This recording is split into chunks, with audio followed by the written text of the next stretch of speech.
Hello everyone, this is Abbas from Tech Radar, and with me today I have the Galaxy Note 20 Ultra and the Galaxy Note 20. These are the new phones that Samsung has announced today at an Unpacked event. Let's take a look at what are some of the new features on these new phones and how they compare with the Galaxy Note 10 as well as the Galaxy S20 Ultra released earlier in the year. So last year's Galaxy Note 10 Plus has been replaced with the Galaxy Note 20 Ultra. It's very similar to design than last year's Galaxy Note 10 Plus. It's got those square edges and then it has that curved display. It does come in a new finish. The bronze color in particular has got a very matte finish, so you won't be able to see any fingerprints on it, which is fantastic. Now it is also available in black and white. However, these are glossy editions, so if you don't like fingerprints, choose the bronze edition, which in my opinion is probably the nicest color out of the three for this year. As far as the ports and buttons are concerned, they're very similar to last year with one big change. So the S Pen now sits on the left of the USB Type-C port instead of the right side, which we had seen on previous Note devices. Other than that, the left side of the phone is completely free of any buttons, whereas on the right, you've got the power and volume keys, and the SIM card tray sits on the top of the phone. So you still have a bit of a camera bump on the back of the phone, which houses the camera system on there. Now you've got three cameras on there. The primary sensor is the same 108 megapixel sensor that we saw on the Galaxy S20, which is a big jump from the Note 10. However, it has laser autofocus now, which means it should be much faster to focus than the Galaxy S20 Ultra did, which was one of the weaknesses of the S20 Ultra. So looking forward to testing that out. Along with that, you also have a 12 megapixel sensor with a 5x optical zoom through a prism lens. So anything between 5x and 1x will be handled by the primary camera, but when you switch to 5x, the sky is going to come into place. Finally, you have the ultra wide, which is a 12 megapixel module as well, and we're just going to have to see how good that is once we test out the camera system on the Galaxy Note 20 Ultra.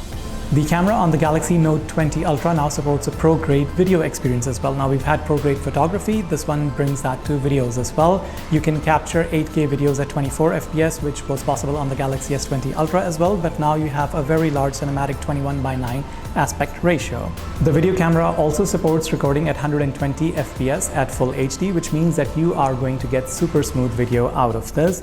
You can also select the speed of the zooming when using the Pro Camera module on the Galaxy S20 Ultra, which means that you can control the speed at which your shots are zoomed, again creating a lot more of a cinematic effect.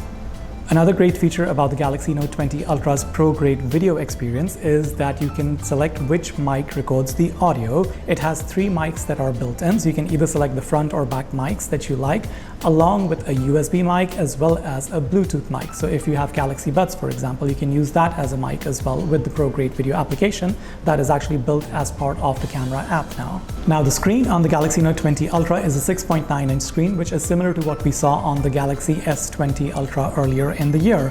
It has a dynamic refresh rate now, which means it can go anywhere from 0 to 120 Hz.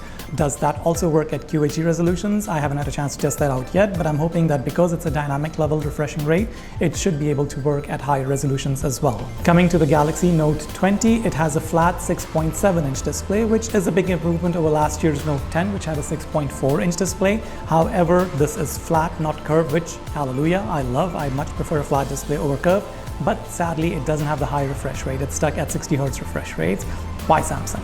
So what separates the Note from the Galaxy S20 series? This little guy, the S Pen. This is literally the only differentiating factor that I find between the two devices now. They both have large screens, they both have the same processor technology, very similar screen technology as well. So the S Pen is what separates the Note from all other phones. In fact, what Samsung has done this year with the S Pen is improve the latency tremendously. It now works at 9 milliseconds, which is much faster to write when you're writing anything on the screen.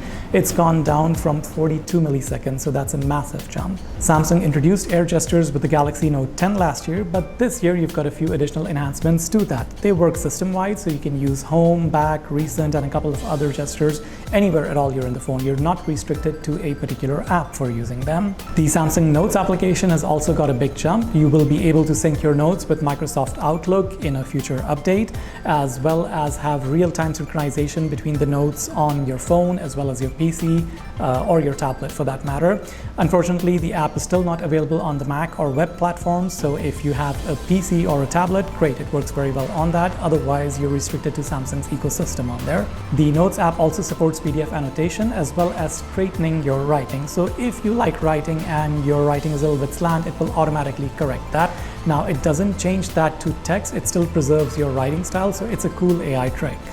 So Samsung introduced the Link to Windows feature with the Note 10 last year. It goes even further this year. Now, with the software update that's going to be coming soon on the Note 20 series, what you're going to be able to do is you're going to be able to drag and drop files between Android and your PC, as well as open up to 6 different windows on your desktop PC, each running a separate application of Android on your PC. This is a great boost in productivity, and you also can place shortcuts to Android apps on your Windows desktop now. Now, coming to the chipset, it features the same Exynos 990 chipset as the Galaxy S20 Ultra. That is probably a little disappointing news for some of us which tried to compare the Samsung Galaxy S20 Ultra with the Exynos version to the Snapdragon 865 version. There was a noticeable difference in speed. Sadly, the Note 20 Ultra continues to use the exact same chipset, whereas the US version of this device might get the 865 Plus, which will create a wider gap between the performance of these two devices. They will be available in both 4G and 5G formats in the Middle East. The Ultra will come in with 12 gigs of RAM or 8 gigs of RAM, whereas the regular Note 20 will only be available with 8 gigs of RAM in the Middle East. Storage options are going to be 256GB to 512GB on the Ultra and 256GB only on the regular Note 20. Coming to the battery, this year's Galaxy Note 20 Ultra has a 4500 mAh battery, which is slightly higher than last year's model, which had a 4300 mAh battery.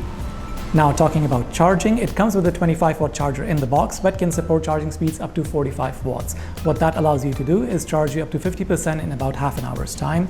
Wireless charging is also supported, but it's the same as the 15-watt fast wireless charging standard that we've seen previously. Samsung's also added a few tweaks for gamers. There's the AI Game Booster mode, which is very much like the game mode available in several other different phones. What that does is it disables notifications, lets you enjoy the gaming experience at its fullest. It still supports the 240 Hz touch rate, which is what we saw on the Galaxy S20 Ultra as well, so you're going to get a smooth gaming experience. Bluetooth latency has also been improved, so if you're using a Bluetooth headset while gaming, the distance or the lag between the audio and your gaming should pretty much disappear with that. So that was our first look at the Samsung Galaxy Note 20 Ultra and the Samsung Galaxy Note 20.